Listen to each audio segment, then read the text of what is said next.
Click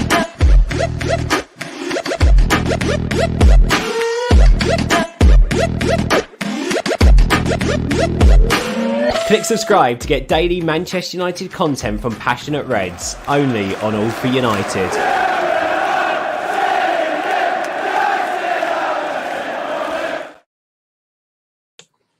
Hello and welcome back to the penultimate tactical preview of the season. It's been a long season. Thank God it's finally over. We've got Stu, Abdul and Henry joining us for today, trying to decipher still what's going on the pitch. 1-3-0. I've never been so down after a 3-0 win, but well, that's just the state of Manchester United. So we'll jump straight into it. Stu, not many positives to take from this season, but I think that you can take positives from the last game. Was it a good United performance, or do you think Brentford were already on the beach? It was one matter, to be honest. It was one matter for United, and it was Eriksen for Brentford. Those were the two standout players for sure. We've been crying out for Mata for weeks now. I know I have personally wanted him to come. I wanted to come in at Chelsea, actually, because he offers that calmness, but with a ruthless guile, because he can control the ball on a sixpence. He can move it 2 yards. He can move it 10 yards. He can do a short pass, long pass. He can do a slide rule pass. He can do a scoop pass. The guy can do what we've been crying out for a player to do for the season, really. So it beggars belief we haven't used him. What it did, it unlocked Bruno. So we saw something like what Bruno was a few months ago, because he knew that somebody of the class as that Matt has got playing, he was always going to find him. And I think it unlocked Ronaldo as well.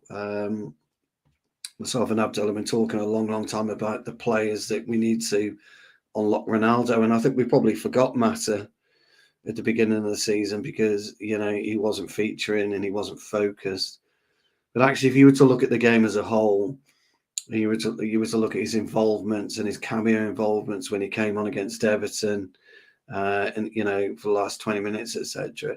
He's had a profound impact in our overall game and on overall play. And Brentford had that as well. Since Eriksen's been in, Brentford have been on this winning streak because he's got the ability. And it makes for a great game of football, certainly from a spectacle point of view, when you've got two players who just ooze ability. And I just think it helped us. The presence of one in a 10 helped us. McTominay was anonymous. I thought Matic was excellent because Matic knew he didn't need to, progress the ball. He could get it into Mata's feet and then Mata would do the rest. This thing about Bruno coming on the left was a bit nonsense, really, because if you looked at the game again, you saw Mata and Bruno were changing places on a regular basis. And I just thought it gave the squad, the team, Ronaldo in particular, the impetus, because he kind of knew that Mata was always going to find him. And as it proved, it did. And I think it awoke Alanga. It definitely woke Bruno. So for me, the only positive out of the game was Mata. And I know we'll get into it later, but I would start him again at the weekend. I'd start him against Brighton and I would keep him as well, by the way. I know popular consensus is he's going to leave. He's going to move on, but I would try and keep him because from a mentor point of view, he should be given the likes of Garnacho, Alanga, Medjbury, Fernandez to mentor and say, look, this is what I do day in, day out. This is how I prepare day in, day out. This is what I do on a match day. This is what I do on an even over match day. And get these young lads prepared, because when you go back to the class of 92, they had an abundance of good pros that could teach them and educate them on how to become a footballer, and these guys need it. So for me, Mata, stand out. I know Ronaldo got the plaudits, okay, rightly so, because of his goals, but for me, Mata was the standout performer for us. Yeah, he certainly was. It was an eye-opening performance in that sense. So come to you, Abdul. We'll stick with Juan Mata. Now, obviously, as as time keeps progressing, we're seeing less and less players like Mata, aren't we? The sort of that sort of style doesn't really keep up to date with how quick and intense modern football is. But did his performance against Brentford show, especially within this squad, that a player of his caliber can still have a very profound impact on this Man United team? I think what it showed that we lack a lot of quality in the team, especially those that are very intricate, let's say, in midfield. You know, because we've been talking about the midfield since last year, really. So what it showed is that we don't have really good midfielders, you know, in the middle of the pitch, really. And I'm not saying an attacking midfielders, because I know Mata is an attacking midfielder, but his game is a bit slower right now, so he's more central, more middle third than he's like, you know, around the box and trying to get on the end of things or the final pass. But it just showed that we don't have quality midfielders in the middle of middle third. So yeah, that's the only thing I could take from it, really. And I'm not taking much of that performance because of, like, it was a training game, really. Like, I don't think Brentford tried to do anything in particular. Like, they didn't impress us. They didn't do anything at all. It was just kind of like two teams are kicking it about. And there was so much space afforded that I did not believe why the Brentford was allowing us that much space. Like, even if when they pressed, they didn't really press, like, you know, half-hearted pressing. So it's like, it's one of those performances where you're like, oh, okay, good, we got the win, but I'm not taking anything from it. Just like, for example, when we play Leeds, you know, because like the way we play is their weakness. You don't take much of the lead game, no matter how, you know, how much you win it by 6, 7, 8. So yeah, it was one of those performances where, like, it's the end of the season. There's not much to play for. I kind of watched it and enjoyed it. Yeah, bringing back the memories with, you know, Matic being on the field, Mata being on the field, Bruno Fernandes. And it just tells you that the more quality you add, the more good passers, people who are good on the ball, you add to the team, the more it's going to look like, oh, this is good football, right? Even though we did not really attempt anything that resembles a tactical plan, really, you know, everything was played off the cuff, really. So, but they were quality footballers, so they were able to connect together and find something to do. Yeah, fair enough. Well, Henry, we'll look into the future then, because obviously I think it's fair to say that Brentford game, although they didn't play particularly well, it's the most controlled United have probably had in a game in a long time. And obviously you can pin that on having Matic in midfield, having Mata retaining possession. Does this prove further to you that we need to start betting in players like Hannibal, you know, that are comfortable on the ball, that can help us retain possession quickly? Because otherwise we're going to have to go out and spend hundreds of millions of pounds on more talent that we probably should already have by now. Well, I'll kind of pick on that last bit of the sentence you just said there about how we don't want to go and spend the hundreds of millions. Why not? Why not? We've got the money to do it. Why wouldn't we go out and spend? This is a squad overhaul. This isn't like a 3 or 4 players in the summer. This is at least 6 or 7 players in the summer that we're going to need to get this squad looking in reasonable shape, let alone good shape. So why not? I mean, we're looking at Eriksen at Old Trafford. He's on a free in 6 months. Well, not even 6 months' time, 2-3 months' time, I believe. So why wouldn't you be looking at him? Why is age a problem with him? You know, if he's playing really well, then what's an issue? If you're going to kind of bring players back into the squad, bring quality into the squad, which you want. We're looking at those guys mentioned Mata, and I'm going to touch on it because Mata's old, don't get me wrong, and maybe, you know, the legs are starting to go a little bit. But if you can get a slightly younger version that's been, again, Premier League proven, why wouldn't you do that? Like, if you need, with rebuilds, you need young talent, don't get me wrong, but you need the quality that's already there to add into the squad, the more experienced players that are going to kind of bring those young players through. Hannibal and all of these players, I get that people want to see them play, and I completely understand that, but you don't rush these things. Because if you rush a player into the first team and they're out of their depth already, it's curtains before the career's really even started. You don't want the fans on their back saying they've had poor performances when they're 17, 18, 19. You don't want that. You want them coming in when the squad's successful, so that you look at Man City and Liverpool, they can bring in the youngsters because if they have a poor performance, it's overlooked because they're quality anyway. So you don't want to put huge weight on their shoulders. This isn't 20 years ago. Football isn't the same. The narratives in the media are completely different. There's a lot more pressure on the footballers, the younger footballers now. So I think, if I'm honest, the next, we've got 2 games after this, 2 games, Brighton, and then is it Palace as well? Yeah, Palace final day. Yeah. Write them off. Stick out whatever. It doesn't matter. Write them off. They're not pre-season games. They're not planning because half the squad won't even be there next season. This is just a write-off the rest of the season. Forget it. It doesn't matter. The likelihood is, I think we're 5 or 6 points clear of West Ham. Reality is they're not going to overtake us probably. They've got other focuses, whether with Europa League and whatever they're playing tonight. So they're going to be tired in terms of the squad coming back. So I wouldn't worry about positionally. We're safe in the league, I'd say. We're probably going to get Europa League, which isn't great, but it is what it is. So these players, just give them the next 2 games. I mean, some of them I would leave if I'm honest, some of them I would leave in the 23s or sit at home. Some of them haven't been playing well because the away fans don't deserve to watch that garbage. Whereas the team that played against Brentford, it showed a little bit of desire, a little bit of gumption. I mean, I'm baffled Cavani came on because the guy's been whinging and injured for the last year. So he shouldn't be anywhere near the squad. But again, you can have these people on the bench, but you don't want to force them straight in the starting 11 because that just puts so much unnecessary pressure on them. Because we're all talking about how Hannibal is going to be the next Pogba. I've heard that so many times. Why does he need that pressure on his shoulders? Why? He's young.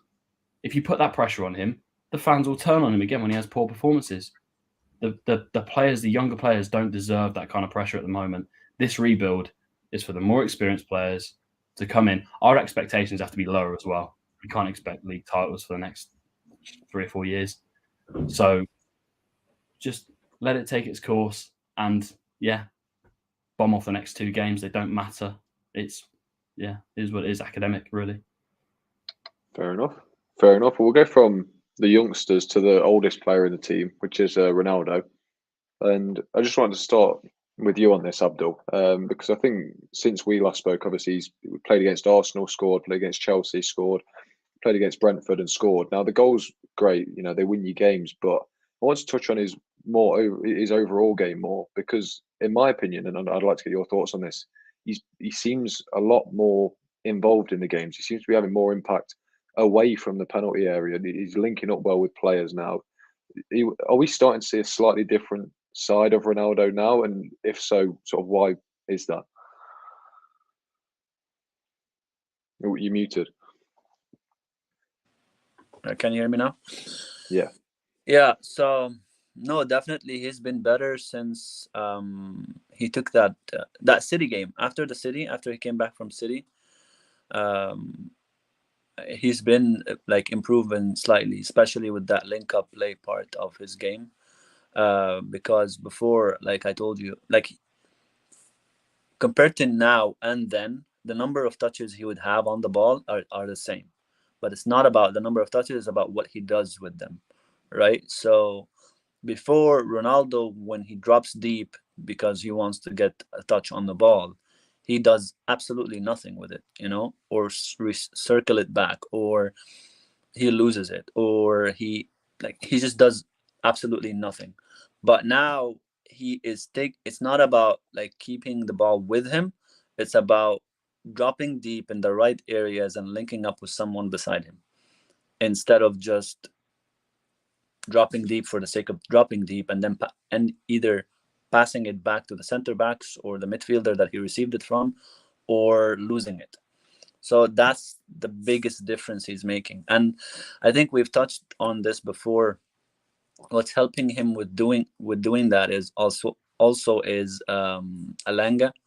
So when he drops deep, the thing is, yeah, sometimes the idea is to drag a center back, out of possession, but he doesn't, because he drops deep, like, because we don't control the ball up in the final third. So when he drops deep, he doesn't drag center backs with him. So that means their center backs are free, right? No one is occupying them. No one is moving them out of place. When Alanga came into the team, he little by little he started doing that, because he wants to run off the shoulder. He wants to run centrally, and he occupies those central zones. So the negative drawback of Ronaldo dropping deep and not occupying the last line, Alanga is helping him with it. So I say all in all, his overall performance has improved a lot more than he was during the middle of the season. Obviously, the goals have never been a problem. No one has ever said he's not going to score goals, right? But it was just how he played in the team. Was he a hindrance to the team? Was he an additive to the team? And right now, it looks like he's putting more positives than he's actually adding negatives. Yeah, absolutely. Well, Stu, I'll ask you sort of similar question then. We're seeing this sort of more of a team player, Ronaldo as such. There's a loose way of putting it, but he's more involved in the game, linking up well. Are we seeing now, especially now that we've only really got one game a week since exiting all the cups, we're seeing that Ronaldo still does have a big part to play under Erik ten Hag and can fit in his system? Because a lot of people had doubts, didn't they? Yeah, look, I agree 100% with Abdul. He's had his problems this year, Ronaldo has, and he's caused problems for the team in certain matches. But just recently, he's adapted his game, and it just goes to show you're never too old to learn in any walk of life, but especially football. And he's adapted his game. His movement's much better. His use of the ball is much better. His availability in terms of space is much better, and it is helping players around him. Alanga is profiting from it. There's no two ways about it. And I think with Sancho being out now for the rest of the season, with Rashford's not knowing quite what he is at present, it's allowing Ranić to play this different type of system. And I come back again to Mata's influence in just our overall possession. It just enables players around them to create their own space, which we weren't doing when you've got a McTominay and a Fred. It doesn't allow other creative players to create their own space. And I think Ronaldo is certainly benefiting from it. But Abdel's right. When he's got the ball, he's using it so much better. He's chasing back so much more. And maybe having one game a week is helping him do that, James. It's something we won't know until we look at possibly next season. I think if Ten Hag, everything I've read about Ten Hag and everything I think I know about Ten Hag, I think he'll be would have been one of his first calls, as soon as he got the job or during the interview process, to talk to Ronaldo, to find out what Ronaldo has thought about this season and what Ronaldo wants to do for the future. I think Ten Hag will bring in a striker anyway, but Ronaldo is going to possibly have to yield more to this new striker than what he's done this season. And if he can get his head around that, which I think he can, then he will be pivotal part of what Ten Hag wants to do. So I think Abdel's, as usual, was extremely accurate with what he was saying. And Henry made a really good point about let's just see out these two games. And Henry's right about not utilising youth. We've got the Youth Cup final next weekend anyway. So let's make sure, or during the week, I think it is, I can't remember, but let's make sure these young players concentrate on the Youth Cup final. Let's get some kind of trophy.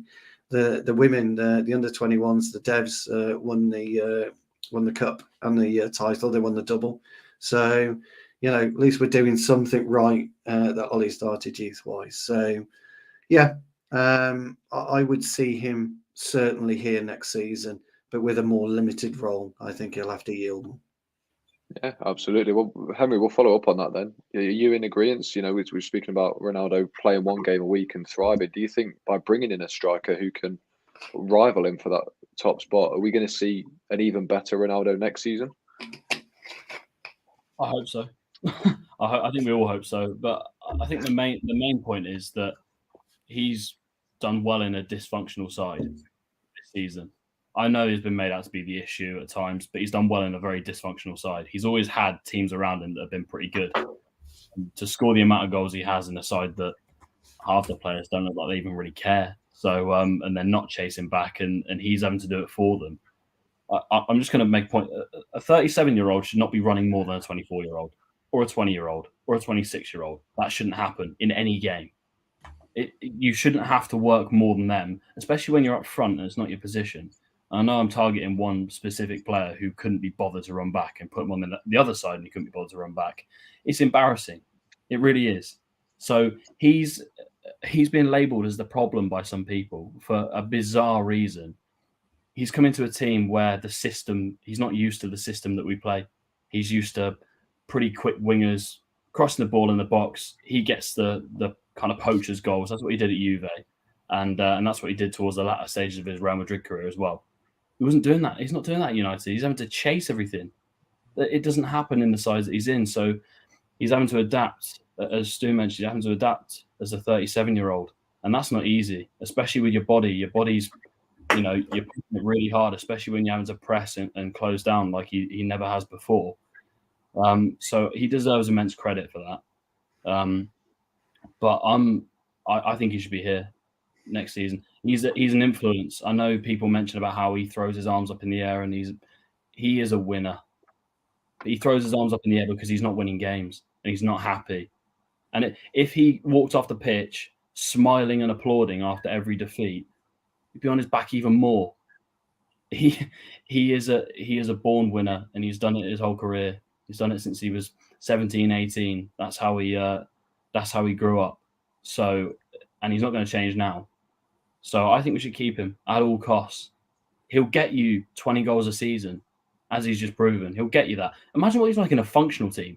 My word, he could score 30 in a functional team. He's got the body of a 28-year-old, and he's 37, probably. I mean, you're looking at the. Sorry. Isn't he third top goal scorer or something? Isn't he third in the league at the minute? Ridiculous. Absolutely ridiculous. For a 37-year-old, that's ridiculous. That doesn't happen in football. But it's because it's Ronaldo, he's a problem. It's nonsense. It's garbage. Keep him at all costs. If he's saying, I want to be a key part of this squad going into next season, give him the assurances. If it weren't for him, we'd be close to the relegation zone. Honestly, that's how clutch he is as a player. So when he's got decent players around him, he'll perform better because he won't have garbage dross that won't be bothered to run. So that's the big difference next season. I hope if these players don't run for Ten Hag, liquidate the club. Honestly, forget it. The club should just put the 23s out every week. If Ten Hag can't get these players working, his new players, there's something fundamentally wrong with a football club. We already know there is, but you want to fix it, hopefully, by the end of next season. So, yeah, keep him. He's a key cog in this team. And if he leaves, all the people that have said he's a problem will realise. They will realise that he wasn't the issue. Fair enough. I just like the liquidate the club comment because I probably agree with you there. Most weeks I'll say that. But, yeah, we'll look at Brighton then. Quickly, Abdul, I'll come to you. Obviously, Graham Potter's got a lot of plaudits for the way he plays. Brighton in 9th now. I think that's the highest they've been at this point in this season. So, what should we expect from them in terms of style? Where they can hurt us, and looking at because it's such a well-reported style of football. Is there anything specifically from the way Potter plays that we could implement that would improve United? Pretty much everything, really. Good question. No, actually, it's funny enough because I was watching a game for Brighton during the season, and it was at the time where we just couldn't win any game for some reason, and we were playing really bad. And I was like, I hope Man United is taking notes of the way Brighton are moving the ball, and then I hope Man United take notes of the way Brighton are executing their set pieces, and I found myself like saying for everything basically, like how they move off the ball, how they move in possession, and I'm like, shit, how about Man United just copy Brighton? So no, they play a lot better. The only thing that Brighton really needs is just someone who's a bit more clinical than the ones that they have at the moment. Just that's the only missing link that they have, and this side with the footballers who are considered average in their team could actually go to a top 4 challenge, and I'm not kidding it. Like they're that good. It's just that they don't have clinical forwards. That's all it is.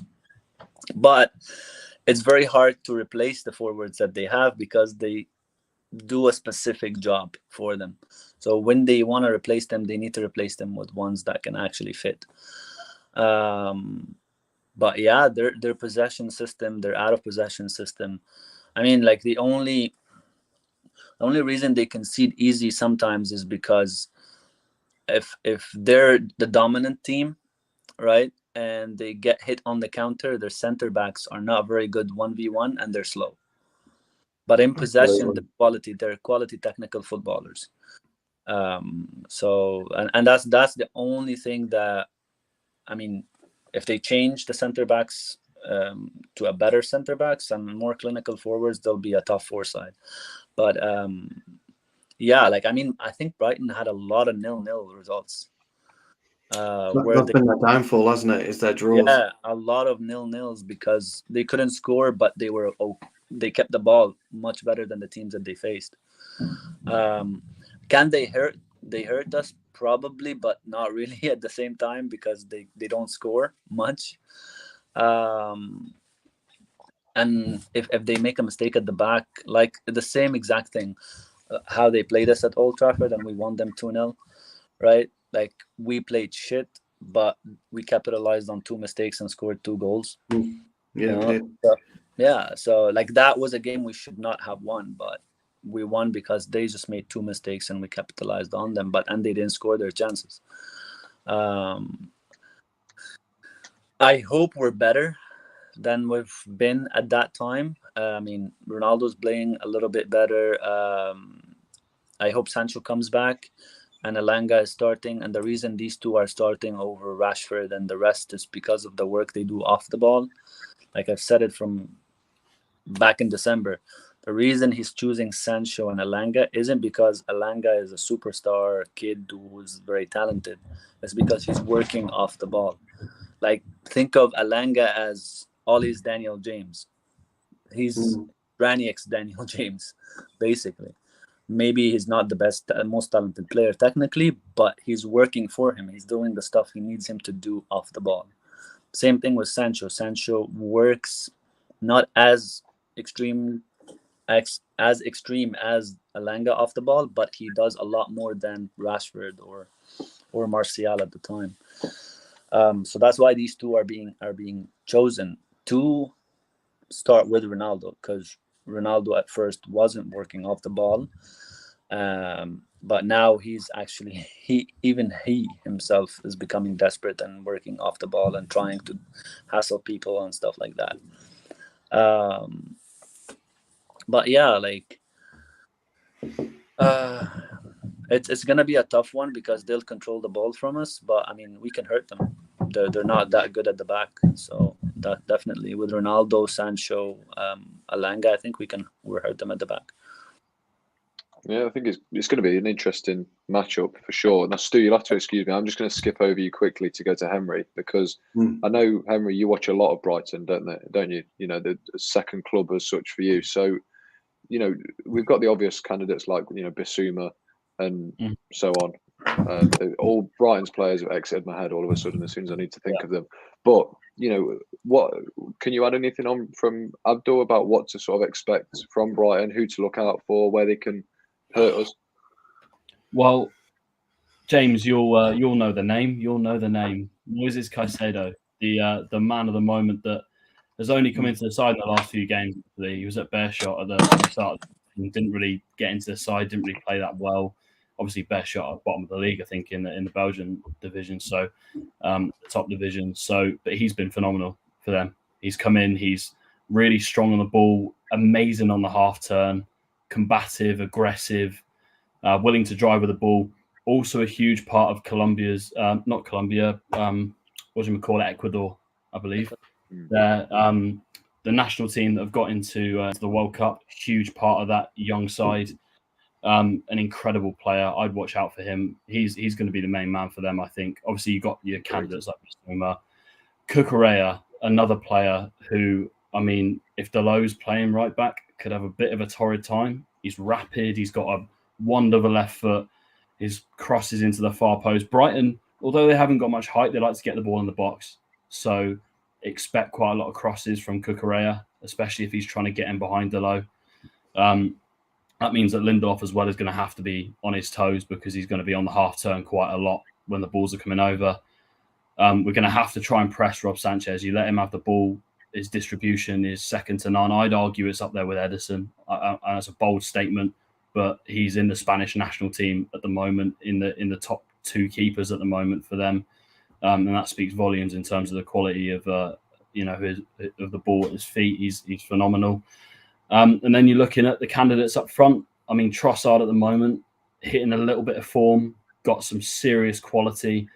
Especially on the edge of the box. You don't want to give him 2 or 3 yards because he'll punish you.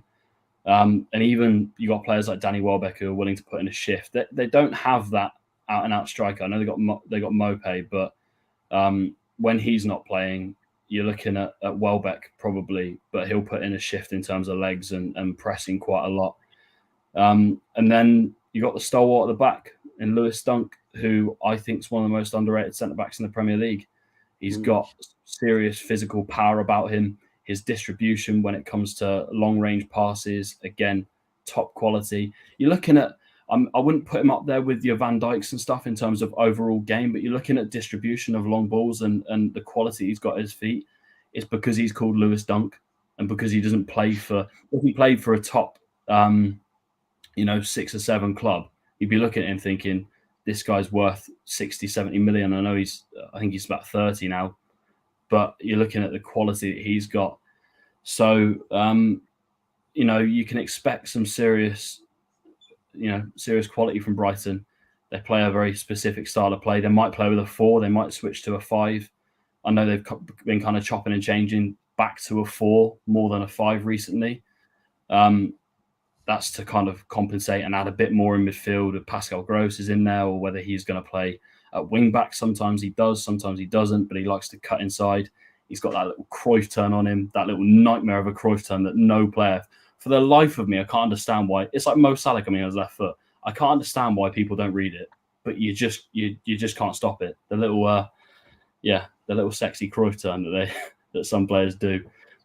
He seems to have mastered that. So yeah, expect quite a high tempo game. They're at home, so the fans will be right behind them. So yeah, it's not going to be as easy as people make out. And since they brought Caicedo into the side, they're actually starting to pick wins up. They're starting to get some pretty good results. I mean, was it 3-0 against Wolves or something like that? 3-0, yeah. You're looking at that kind of result. I know Wolves haven't got much to play for as well, but neither did Brighton, and they went over there and they stuffed them. So, watch out for some of their players. I think that midfield battle, whether it's, I know it'll probably be Bissouma and Caicedo anyway, but if they're up against a McTominay and a Matic, I mean, that's pretty even battle. In terms of legs, they've got the upper hand straight away. But in terms of actual quality, that's a pretty even battle. So it's not going to be as easy as people make out. And I think we're going to regret in the next 6 to 8 months looking at Caicedo, we're going to regret not getting him big time, because he has got some serious quality about him. And he's the future of his national team, which at his age, it says a lot, really, doesn't it? Yeah, definitely does. Well, Stu, last point then before we end. Given what Abdul and Henry have very eloquently put, I know you want us to touch on who you'd start and why as well. So looking at Brighton's threats more than our strengths, who would you start in our side to try and nullify them? Well, I funnily enough, I picked out Cucurella as well. I agree with Henry. He's very good going forward. I think he's suspect at the back, same as Vietman. if that's how you pronounce it. I think it's Vietman, isn't it? Casado and Mwepe were the kind of players that I thought would cause us most damage. Henry's writing his analysis about Trossard. I've been speaking about Lewis Dunk. Henry's been on a show with me when I spoke about Lewis Dunk's aerial threat in the opposition penalty area, not just his defensive capabilities. He's got a head for goal as well. But I would like to think. I would like to think that we would start with Henderson. It's not going to happen, but I would like to think we'd start with Henderson because I think we're going to need a goalkeeper who's commanding. It won't happen. We know this, but hey, this is what I would like. You're right about Kukureya, so I would go with Wan-Bissaka just for his tackling ability, Henry. It doesn't help us moving forward, obviously, but you've got to be able to stop him because he's got a wonderful left foot. If I was playing against him, I'd pull his hair. Simple as I'd do everything to get under his skin. But he's a very, very good left foot. I do think I stand by. I think he's suspect at the back, and I think he'll be ideal for Alanga. I think that'll be a great matchup for Alanga to get around him. Just his pace gets him out of that a little bit. It does, yeah. And it's like a Kyle Walker situation where if he makes a mistake, you probably might get away with it just because he's got some serious. You've just got to get round him, haven't you? You've got to get by him and gone. Yeah, I totally agree. So my ideal 11 would be excuse me, Henderson. I know I'm going to get stick for it, but you know it is what it is. Wan-Bissaka. I'd bring Maguire back in alongside Varane if he's fit. And left back, well, it's going to have to be Tellez, as we can't get Williams back from Norwich for 2 games, which I think would be brilliant. Because I think if Williams had stayed, he probably would have got a run in the side. So Tellez. Then I'd like to see Matic in. I'd like to see Bruno as an 8, and I'd like to see Mata as a 10. I'd like to see Ronaldo, Alanga, and it's going to have to be Rashford for me, but that's how I think we could get the best at him. The guys are absolutely right. Abdel again, as usual, pal. You're spot on. It's what I noticed. They play an exceptionally free-flowing game of football. It's brilliant to watch, but they're not dangerous up front, and that's what gives teams. Although, having said that, Wolves got a spanking, didn't they? Although they haven't got anything to play for, they still got a spanking. But it does give teams options. I mean, you can't keep creating these many chances and not score some goals. No, that's right. No, but the chance creation is huge. Yeah. And again, Henry is spot on. He'll switch. He'll go from a 3-5-2. He'll go to a 4-2-3-1. He plays an exceptionally fluid system. It's phenomenal, really. And yet all the players that he has fit into his philosophy, and they fit into the way that he plays brilliantly. What I would like to do, and the reason I said play Bruno as an 8, I just feel it'll give Bruno, with Mata in, it'll give Bruno the license to roam a bit more, because Mata will always drop deep as well, because he knows where to situate himself at any given time. One area I would target, Henry, and you didn't mention it, which I was quite surprised because you're quite meticulous, is Basuma. I would get on him and I would get him yellow carded ASAP, because I think he's picked up quite a few yellow cards this season, hasn't he? 10 or 11, something like that. And I think we could get at Basuma. I like Basuma anyway. Everyone knows I like Basuma, but I think if we get at him and we suffocate him, stop Casido playing, which is going to be easier said than done, by the way. And that's another reason, by the way, for bringing Mata. We've got to give their midfield something to worry about. We've got to give their midfield somebody to concentrate on, because when we're in possession, we need them to be deep, so that Mata can, or not deep so much, but so that Mata can utilise his skills and his vision to do it. So that's what I would do. I know it won't be the side, fellas, but that's who I would go for this match. I think that's where the difficulty comes in. Sorry, it comes in their midfield with, if Mwepu is going to start in midfield, then you've got a bit of a problem in terms of legs. You've got to add someone in there who's going to. Bruno's got to be a bit tighter. Maybe a diamond shape would be more appropriate in that kind of situation. But the two that are protecting Basuma, essentially, which whoever it is, but it will probably be Caicedo and Mwepu, then those guys have got, again, I liken Caicedo a little bit in terms of strength to Pogba on the half turn. So you've got to be able to get relatively close, and you've got to outrun them, because if you don't outrun them, the game becomes, 90-10 in terms of, against. It's difficult. It's difficult. They run so hard, those Brighton players. The only thing you could do is push Bruno a bit further up, take Rashford out of the equation, and bring in McTominay maybe, or Fred as an option. I agree with you about Mwepu, and I agree with you about Caicedo, and of course they'll play McAllister in as well, won't he? I'm guessing in behind, probably on the right hand side, yeah. Yeah, whoever, it's either Welbeck or Mopé, isn't it? It seems to be. So he's likely to bring in them, and they are quick, fast players. But sometimes you've got to give the opposition something to worry about, and we've got to do that. We've got to pick a team that gives the opposition something to worry about. Look, I was bold last night, and I said we're beating 4-0, and I'm sticking to my score prediction, because the thing is, though, you never know, do you? You just never know. That's fair. You're a very, very brave man. I think on that very brave prediction. Yeah, I am a brave man. But sometimes you just got to be. Sometimes you got to stick your finger in the air and say, look at Abdul. Well, luckily it's right near the end of the show, so we can clip it up nice and easily. And then when they beat us 4-0, we can put that and make you like an idiot. I was just going to say that whenever Stu goes very brave like that, we would put an egg on in terms of performances. We do. Yeah. I don't go brave like that often, though, do I, Abdul? Let's be fair. Please don't. No. You don't want to lose often. You never know. All right. We'll end it there then. Hopefully the prodigal son of Stu is correct once in a blue moon. But yeah. Don't say blue moon. The City fans are still crying. Talking of which, by the way, just before we do go, and I'm not having a pop at the City fans, Jesus Christ, Real Madrid, their resolve is phenomenal, isn't it? Absolutely phenomenal. I mean, I was playing last night, and I got in the car at 9:30, and it was 1-0. I think City had scored on 74, something like that. And by the time I'd driven home, it was 2-1 to Madrid, and it was unbelievable. I was like, wow, couldn't quite believe it. So I was on the show last night watching the extra time. It was phenomenal, really. I mean, they're all City fans are having a go at Pep, aren't they, today, saying that the Guardiola should be fired. He's not good enough.